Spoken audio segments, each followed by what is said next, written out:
My name's Sam Hiller. I'm a partner at Gallagher. I'm delighted to be invited to speak at this important event put on by Construction News. Um, I sit within our construction division within the London specialty business, and the team that I sit within, we work with UK property developers and employers of contract works. It's important to note that insurance broker, an advisor, and not an insurer. Um, Today's topic is largely going to be focused on mass timber, um, in particular, structures north of sort of 5 or 10 stories. Refurbishments and modular should always be, I think, part of the sustainability conversation, which we'll touch on a little bit later as well. And we'll very briefly just touch on green concrete and recycled steel as well. Like everyone here today, I want timber buildings of any size to be insurable. A couple of initial quick snapshots, I think, is that getting that done requires much earlier engagement than has been previously happening, and the insurance just isn't sourced easily, and you need many different insurers on a policy, all taking a small percentage. There's no real silver bullet, unfortunately, and it's not an exact science about how to guarantee insurance. Progression will take time, but with pioneering developers, which we're on a good upwards journey on already. However, noting the following advice will help put everyone's best foot forward. So let's start with the barriers. So there's nervousness around fire performance and structural integrity as a result of damage. Also, unfortunately, building regulations in the UK are solely focused on maximising life safety, and there's not a huge amount of regard for property damage risk mitigation, which is a little bit different to the rest of the world. Insurers' view is that the structure is more likely to be totally destroyed, therefore leading to a total loss, which creates their nervousness. One of the other big problems we have is because it's a prototypical building method in insurers' eyes anyway, they need a reinstatement plan following damage. So, what's going to happen in the event of a loss at different stages of the build. There's a lack of experience ultimately, and therefore a lack of data. So this results in limited capacity, and the general attitude is reasonably nervous, which results in higher rates and reduced appetite. Claims history, unfortunately, there was the Nottingham University timber frame chemistry building which burnt down in 2014, which was a total loss to the construction insurance market. So if we look at the construction market, so insurers are a little bit more willing to engage. Sustainability and perhaps also ESG is increasingly part of the conversation within insurers, but ultimately they're still going to be very much led by profitability. Having wider relationships and enabling your broker to leverage that really does help.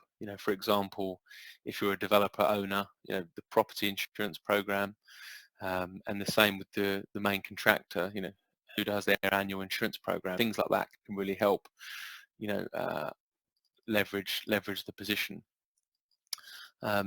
Where possible, it's good to drive synergy between construction and the property insurers.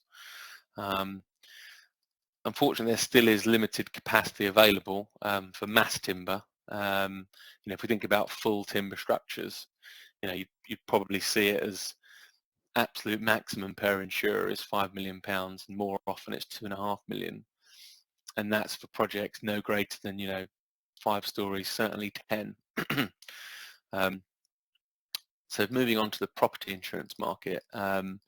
Similar concerns as the construction market. I suppose the key difference is that construction insurance, generally speaking, on big projects, particularly if there's bank finance and there's lots of stakeholders, it's bespoke. So that each project will be quoted and underwritten on its own merits.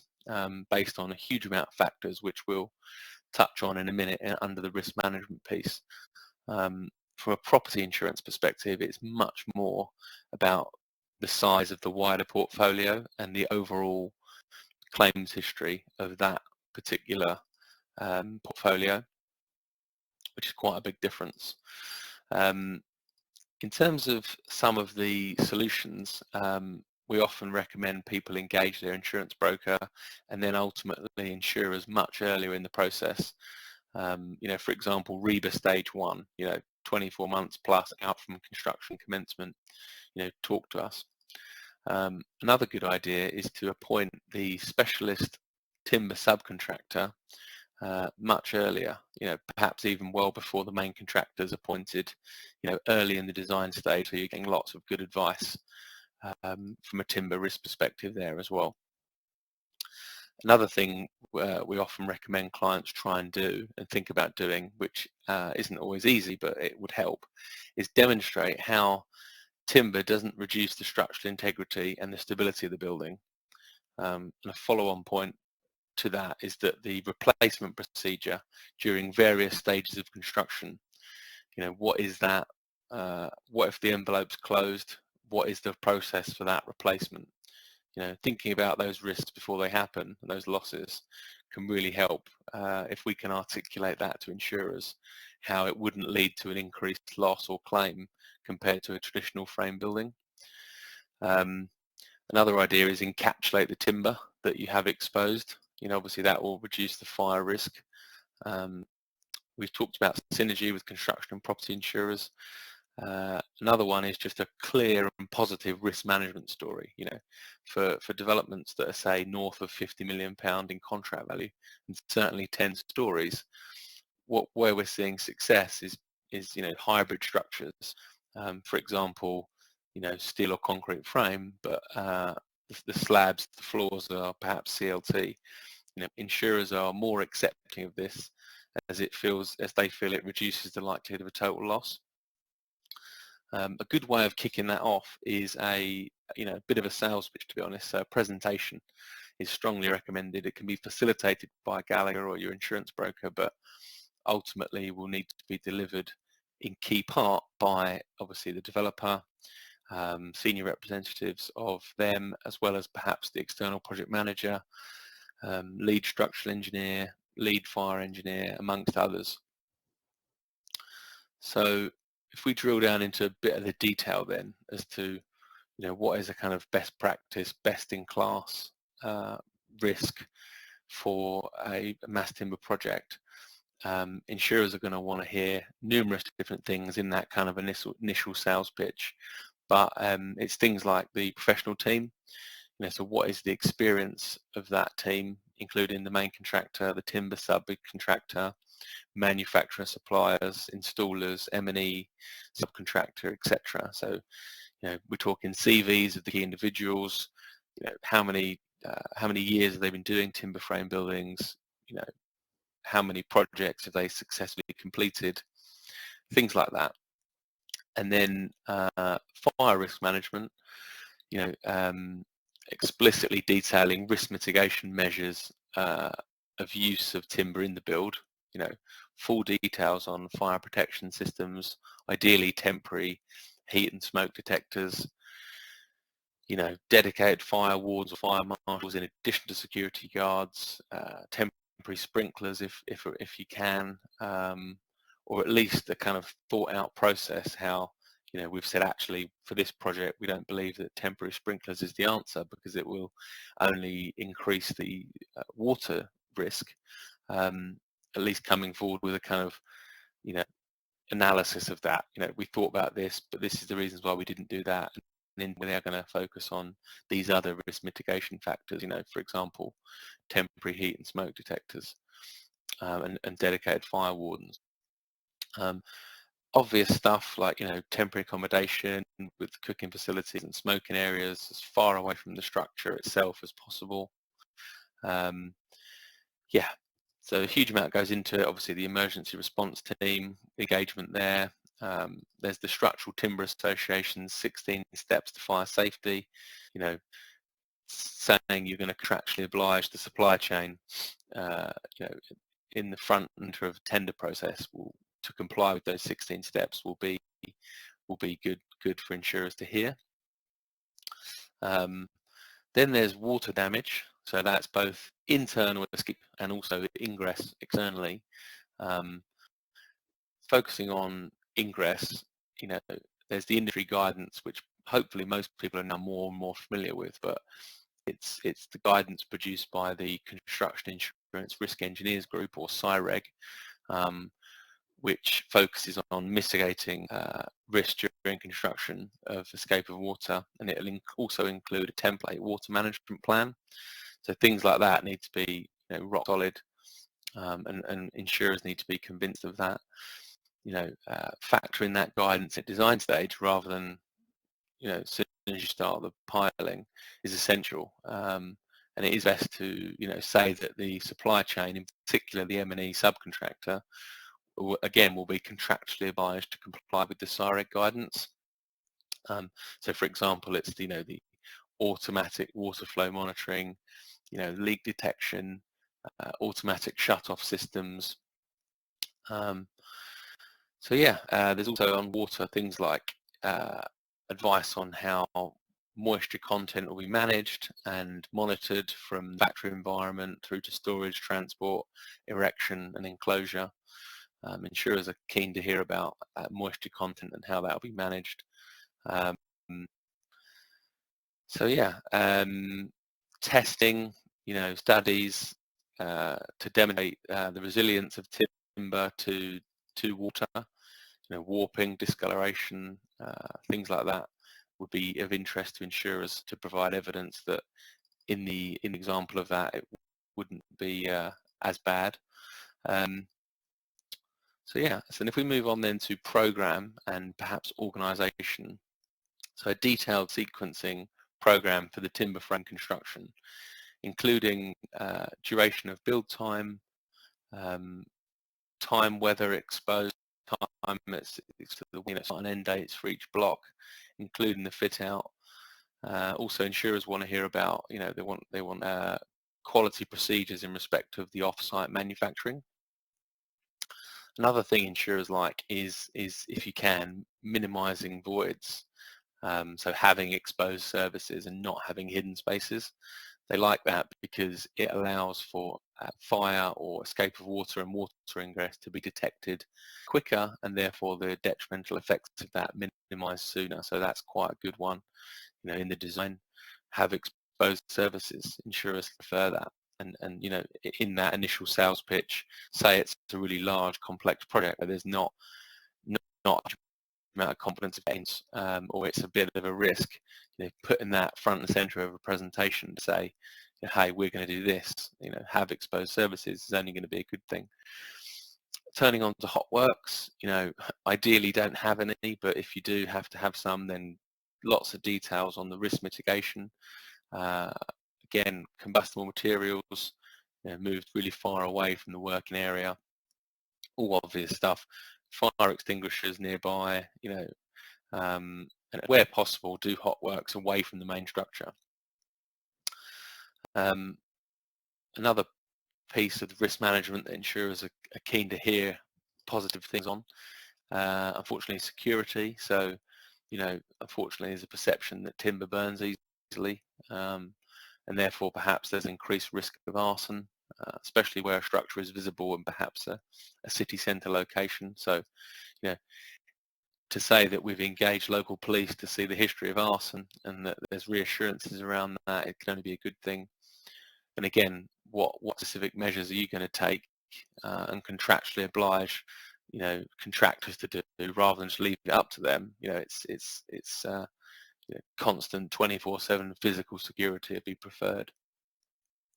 Turning to storage, so storage of the materials, you know, where's it going to be stored?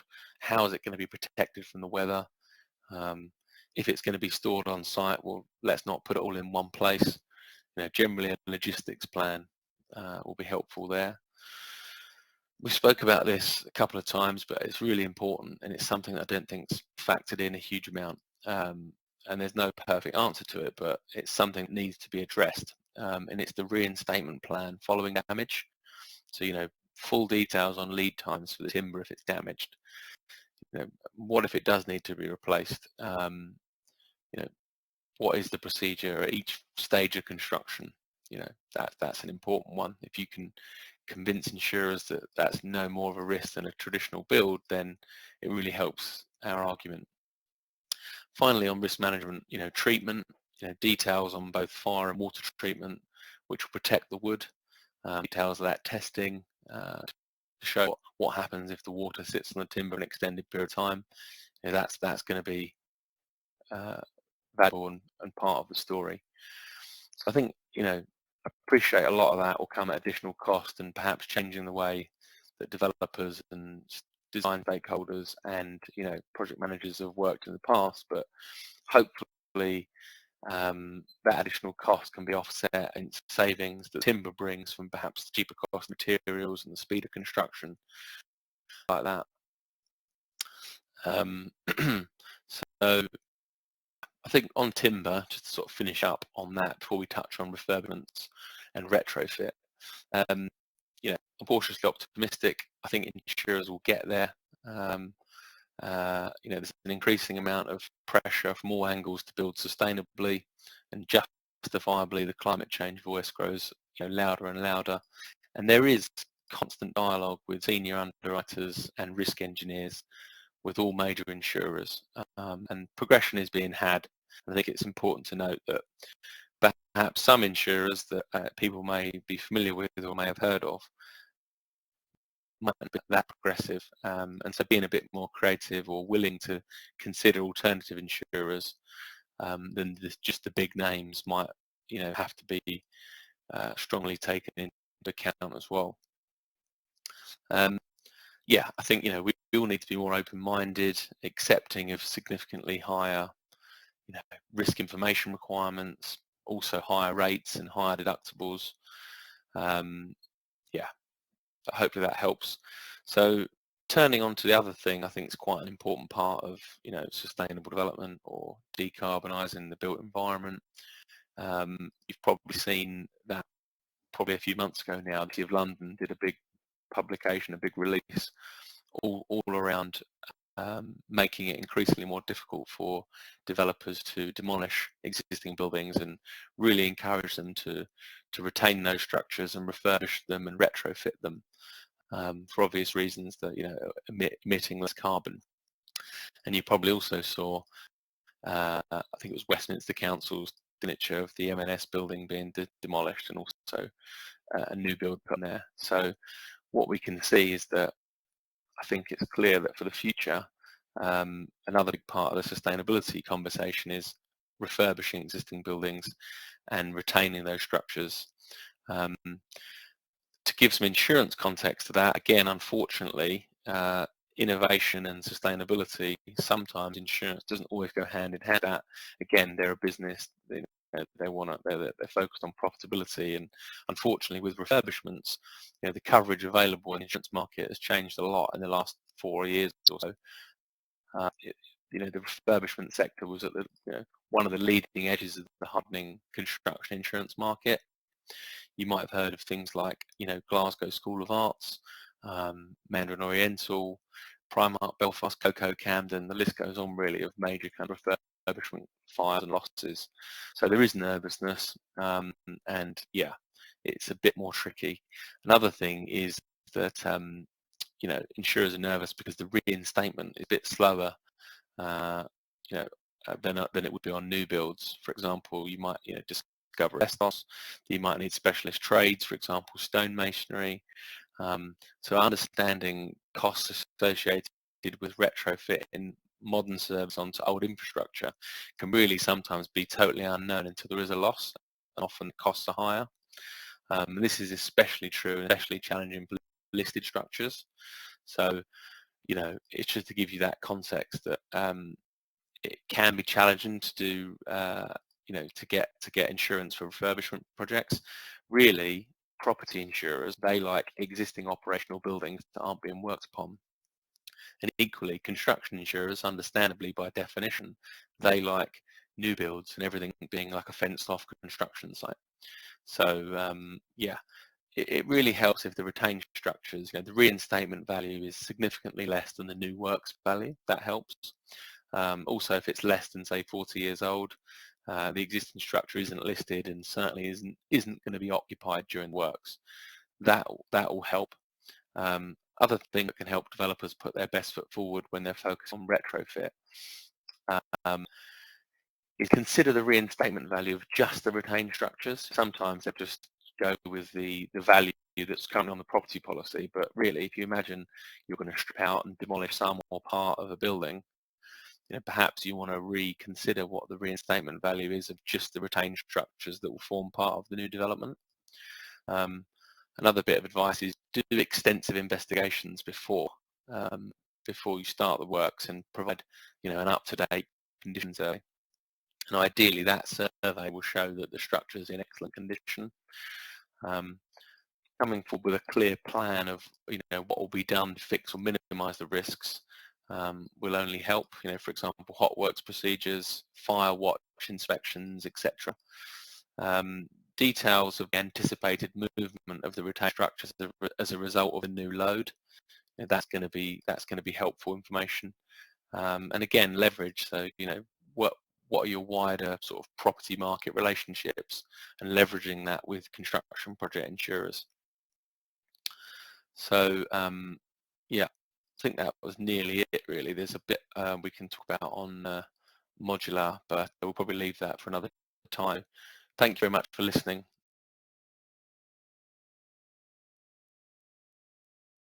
Great, thanks for that, Sam. That was a really interesting session.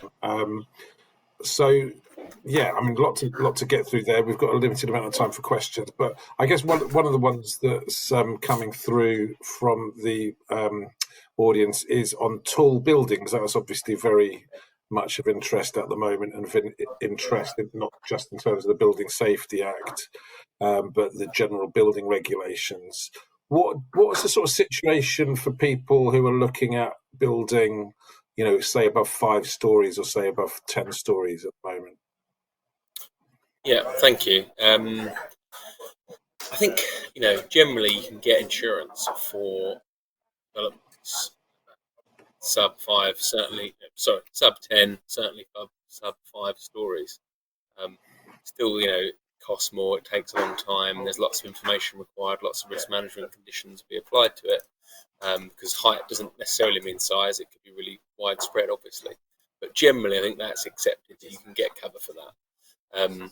Where there's real nervousness and almost it's sort of uninsurable in today's market is developments north of 10 stories for mass, full structural timber. What we're seeing developers come through in order to try and get around that in the early days until insurers become more accepting of timber is hybrids. The kind of obvious example that I'm sure everyone on this call is seeing and knows about is kind of steel frame buildings, but CLT or timber slabs. So you might call that a mild hybrid, perhaps, in the sense that 5 to 15% of the structure overall will be timber, but it's still kind of a traditional frame in the main. But is it literally any amount of timber whatsoever over a certain height would just be a no-go, even if it was a tiny amount? Or can you kind of look at that and think, well, it's only a couple of window frames on a penthouse or something like that? Or is it just no go whatsoever? Yeah, I think we're really focusing here on commercial. Obviously, there's the issues around residential and going north of 18 metres. But yeah, if we're thinking about commercial buildings, it's a bit of a sales pitch, really. So, with insurers, a 9-story mass timber would be challenging. We're talking to people that are planning on doing those sorts of things. But it'd have to be lots of early engagement and a bit of a presentation to insurers in order to convince them. But I do think that as of today, north of 10 stories for a full mass timber building is it's going to be very difficult. And are you seeing a change in the market in terms of people are getting the message that they're not going to get insurance, so they're not really approaching you with timber? Yeah, it's a good question. I mean, about 3 years ago or so, everyone was talking about it. it was kind of why not. Everyone was very bullish about it. When I say everyone, I mean the industry, you know, particularly developers and engineers and contractors and things. But I think there's definitely a lot of education that's happened for everyone over the last 24 months or so. And I think the progression is going to be slow but steady, hopefully quick. But, you know, it's a terrible analogy, but it's a bit like, you know, cars. If you imagine the original Toyota Prius, when it breaks, it stores some electricity. It's a bit like a mild hybrid. And what we're seeing is, you know, sort of developments north of 10, certainly 20 plus stories that have that CLT in the slabs and the floors. So it's ticking the, you know, it's going some way to help in the sustainability box, but you know, perhaps only 90 or 80% of the building is traditional frame and some of it's timber. So that's the way I think it's going to have to gradually, you know, get more increased amount of timber over time as insurers get more comfortable. To recap, the big problem insurers have is they just don't have the loss history and the data of how the buildings perform over time and at various different stages of construction even. You know, what happens if there's a fire or a storm or a flood or something? You know, they don't really have that concrete. Yeah, that opens up a load of more questions in my head, but we're going to have to leave it there, unfortunately. But that's a really fascinating and interesting insight into the insurers' attitude towards this type of building. So thank you very much for your time.